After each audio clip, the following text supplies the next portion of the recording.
Twitter had posted a loss in every previous quarter since it went public in 2013. Eric Risberg, Associated Press, San Francisco. Twitter often feels like the digital equivalent of a swamp. The Russians used the platform to disrupt the 2016 election. Famous people buy fake followers to make themselves seem more famous. Prominent members of the chattering class have been signing off for good. Sometimes it seems as if no one loves the service except for the President of the United States. As a business, however, Twitter might finally be starting to work. On Thursday, it reported a profit in the fourth quarter, the first black ink since going public in 2013. The news pushed its shares up 12% to $30.18, their highest level in more than 2 years. "We did what we said we were going to do," an exultant Jack Dorsey, Twitter's chief executive, said on Twitter. "Our focus and self-discipline continues to improve. I'm so proud of the @Twitter team. We did what we said we were going to do. Our focus and self-discipline continues to improve. Thank you team, and thanks to all of our shareholders for the patience and support. 2018 is going to be a great year, Jack Feb. 2018. It's a measure of the undisciplined, brutal nature of Twitter that most of the replies to Mr.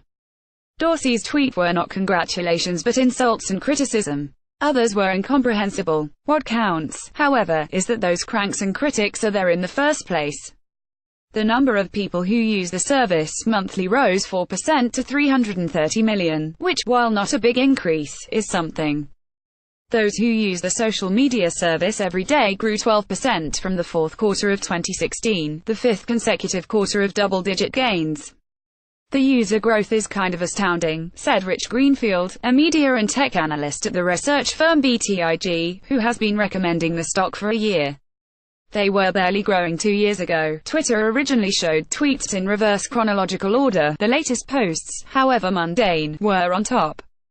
Now it is using algorithms to try to show the most important tweets first, making the site more engaging. If you show the right tweets to the right person at the right time, it creates user happiness. Mr. Greenfield said. "That means more time spent on the site, which means more opportunities for advertising. This has been a good week for social media companies that are not Facebook." On Tuesday, Snap reported much better revenue than expected, and a slightly narrower loss.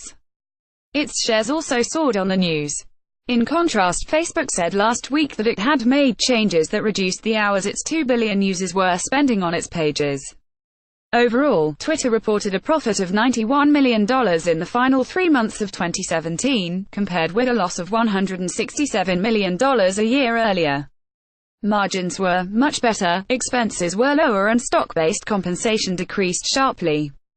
Other numbers were not as impressive. Revenue rose 2% to $732 million in the quarter. Revenue from advertising, which makes up the bulk of its revenue, increased 1%. In general, Twitter exceeded low expectations, a solid result across the board and builds upon the momentum from the third quarter, analysts at UBS wrote in a research note. "One quarter is not much of a streak, and Twitter has often been unable to keep it up." Jim Friedland, the global head of innovation at Mindshare, a unit of the advertising giant WPP, said that while Twitter's momentum continued into the fourth quarter, the company still faced significant headwinds. Leadership is one issue.